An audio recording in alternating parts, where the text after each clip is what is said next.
Hello and welcome to Alternate Image Raid. This is a Raid Shadow Legends video, and today I want to talk about this new Soulstone Summon feature that just launched. I haven't really got into it a lot myself yet, so this is kind of a learning experience for both of us. I'm going to summon some of these Soulstones. I'm going to spend some of the currency that I have earned doing the first couple stages of the new Iron Twins boss. Videos should be going out around the same time for those first force stages. A little tongue twister for myself. And as we see in here, this is the main interface. When you come in and you click on your Altar of Souls, it kind of reminds me of one of the things from the original, from Warcraft 3, and maybe before that had the Altar of Souls, kind of some summoning mechanics for one of the factions in there. Now, it's got a bit of odds here, and of course, as everything they do, they have to show some odds. So when we pull these Soul Stones, we are most likely going to get rares from either one of these options. Now, we have Mortal, we have Immortal, and I don't have any of these Eternals yet.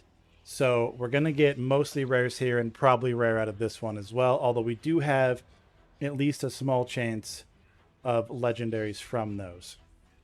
And when we get those, the odds are they're going to be level 1 and 2 or 3 from that one Immortal. So we'll have to see what that's going on. This is the interface. We'll actually pick a champion to awaken. I don't have any of those souls yet. Like this is the soul collection. I don't have any of those yet. Here is the Mystic Market, which is where you spend some of the currencies to buy the other currency. And it is kind of a little bit complicated. So I want to briefly show this, named it Visual Workflow of Soul Coins, Soul Essence, and Soul Stones by Reddit user Alciende. And if you see it on the screen here, we have the Iron Fortress is where you earn all of this stuff. And then it goes down to Soul Coins and Soul Essence, two different currencies you earn in the Iron Fortress. You spend Soul Coins at the Mystic Market. That's what we're seeing right here. And with those Soul Coins, you can buy these Soul Essences if you so desire, or directly get these Soul Stones. From the Soul Stones, you can do Soulstone Summons, which is this screen. And with the Soul Essence, you can come to the Soul Merchant. And he isn't labeled as buying split souls here from the Soul Merchant, which may be the place you're able to get them to, but right now they appear to all be just perfect souls. So that may not be true, but this is the first day of the rotation. And we'll see it rotates out in 8 hours with different soul options you can buy. These perfect souls, I believe here, are all just going to be 1 star. You would need to get, say, 6 of those for your legendaries to fully max them out. So the first thing I kind of want to do is go here to the Mystic Market. And looks like the only ones I can actually buy are the Mortal Soul Stones. I do really want to quickly go look here at the dungeon, look at the currencies. So we're only getting these Mortal Soul Coins up until we get to, well, we only ever get Mortal Soul Coins. Okay. But we get those only outside of a couple of these until stage 11, which from my understanding is pretty hard. So let's go back here to this interface and back here to the Mortal Market. I'm actually not sure where we get the Immortal Soul Coins. Looks like from Soul Collections. You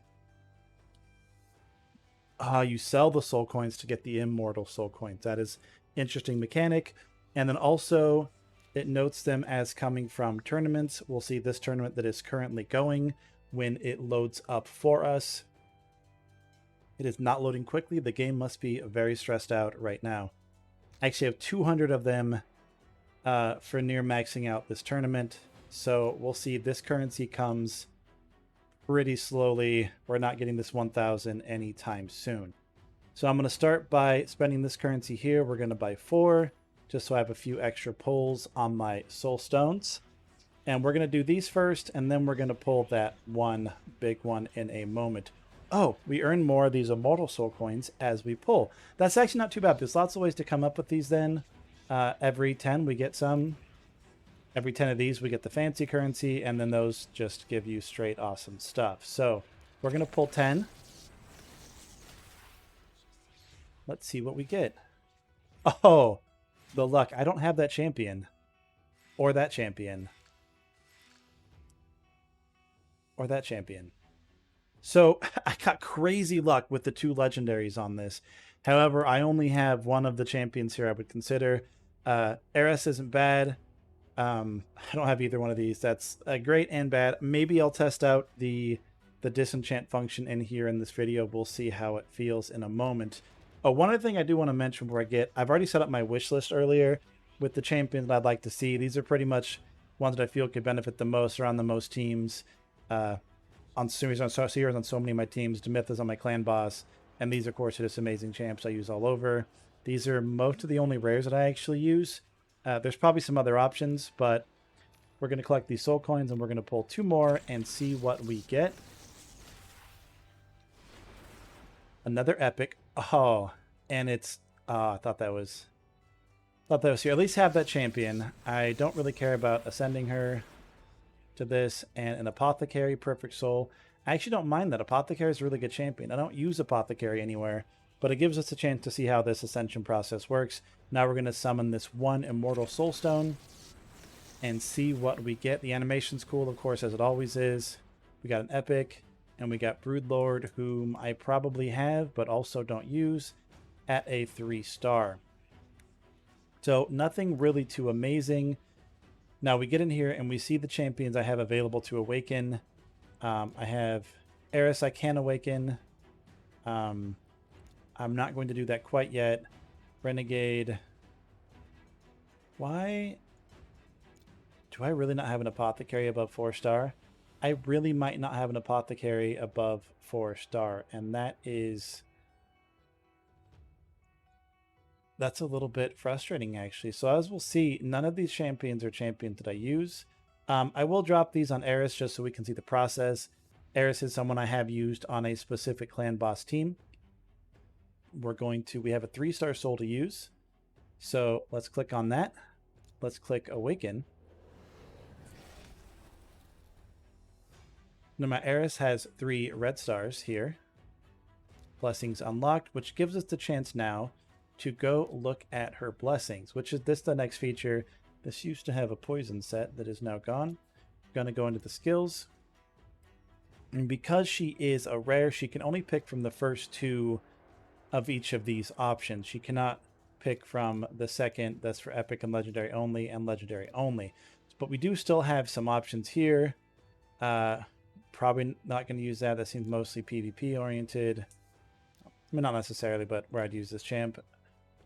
Let's see, restore destroyed portion when the champion heals themselves or an ally. I don't think I really have a heal on her. And I don't. Just counterattack and 1 debuff and some speed. So let's kind of remind ourselves of that kit. A chance of placing these debuffs whenever an enemy tries to place them on this champion. We have a chance of inflicting bonus damage whenever an enemy hits an enemy target. That's actually not bad. 1 turn cooldown, so doesn't work amazingly with their passive. That could have been pretty awesome. However, we'll see. It does also give me 300 attack right now, and the stats go up if I can get her to 6-star. Another 300 attack. Much like the boss and their minions, according to number of living enemies. This could be something interesting for Spider, actually. I didn't really think about.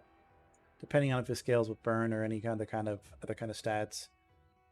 Spiderling's pretty nice. Otherwise, kind of a weak damage ability. Extra HP, receive less damage from multi-hill hits. Not so much a big deal. Less damage when under... Hey, get out of here. Less damage when under a bunch of these CCs. This is pretty nice, probably for like a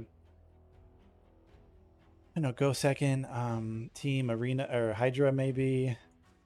Bunch of less damage received, and of course some defensive stats. Partially filled the champion tournament, whenever debuffs placed, spread, or transferred onto them. Not bad, I guess. There's an extra hidden one for later. Honestly, I'm not going to pick any of these right now. I want a chance to kind of learn a little bit more about what I'm doing, because you do get 1 free change of this, but only 1. After that, it costs, I believe, 300 gems per time you want to swap, or 200 if you're swapping to a blessing from the same affinity type thing here.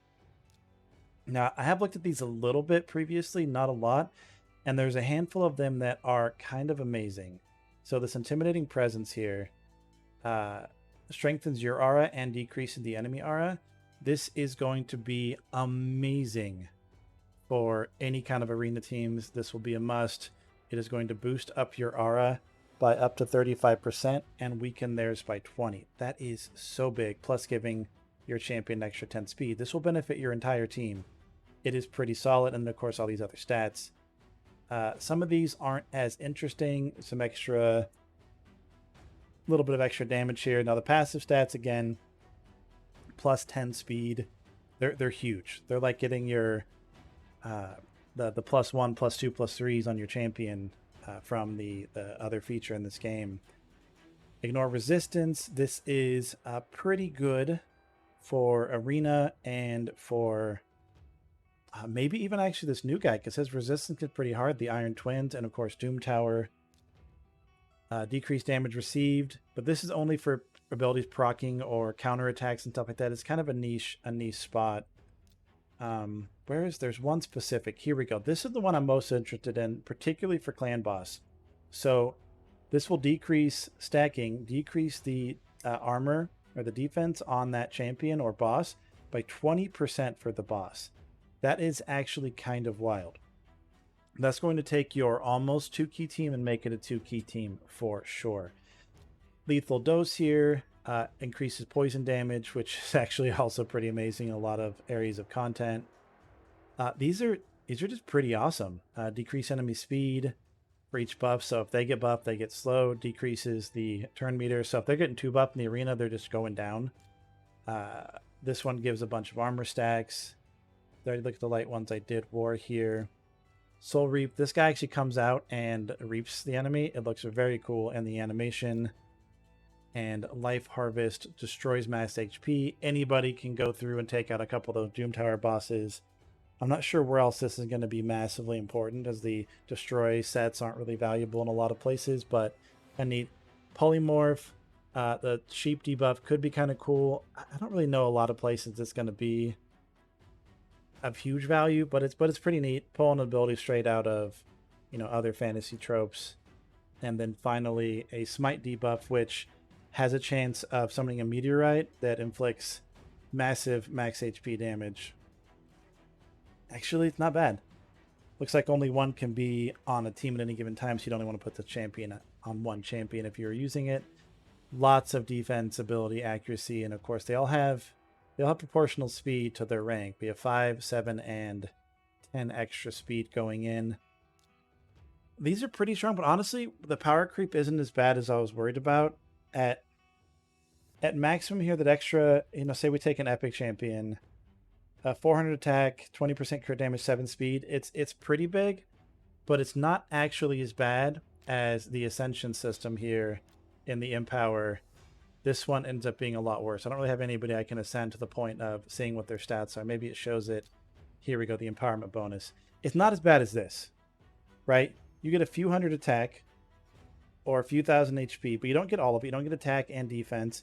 You don't get accuracy and speed and crit damage. So it is power creep, and that is something to be worried about, but it isn't as significant as previous power creeps. One thing I will want to point out regarding the power creep that comes with these, though, let me get back into a champion here and look at this interface, is what this power creep is going to do is cause reward goals to become further away. This already happened with tournaments and events that came out after the last couple rounds of power creep, such as the empowerment system and the faction guardian system. Is instead of rewards being at 6,900 points, they're at 7,300 points, and etc. So you're going to see, while it's easier to complete the content, the rewards for getting some of that completion is going to be pushed further out, because it will be much faster for you guys to go through and get the content done. It's going to be so much easier to make a Dragon 20 team. It's going to be so much easier to make a Nightmare Clan Boss team. It's going to be even easier to go through and get Hydra done with this. So I don't know. I think it's neat. I think it's cool, something to work on. Obviously the game has to add stuff to itself in order to keep going, but it's just for me, it's a middling of a positivity. It's not really negative. I am worried about the power creep, and I'm worried about the heavy RNG. But actually, that does give me one more thing to consider. Okay, so we see the prices for stuff.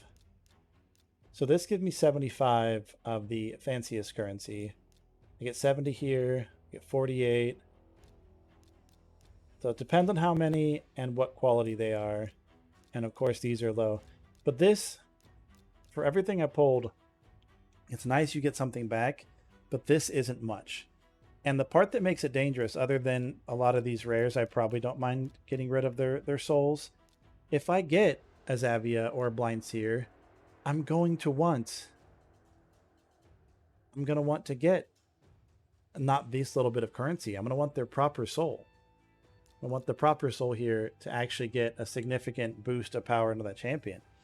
So for the time being, other than maybe rares that are, definitely not going to use, or epics that are just straight up bad, I would avoid selling your soul coins right now. Don't sell your soul coins. I won't be selling my soul coins yet.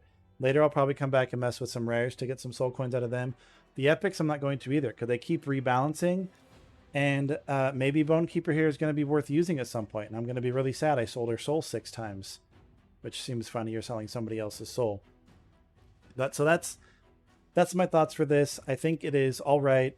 The RNG is pretty heavy. Obviously, I didn't really get anything that I'm going to use out of the free pack, and then the stuff that we got from at least the first day of this new boss. Obviously, I haven't done today's version of the new boss yet. And of course, I still do have from the free pieces these perfect souls, which there is a temptation in going after maybe like an Allure or a Sinesha. But I kind of want to wait for a legendary. Just their power scope is just so much bigger. So what do you guys think? Is this something that seems awesome to you, or are you worried about the power creep and the fact that it's going to take you 19 years to get the full soul for the champion that you most need? Let me know in the comments. Of course, if you like this video, like it. This has been an alternate image raid video. And if you dislike this video, make sure to smash that dislike button because it's still engagements for the channel. And as always, have a great day.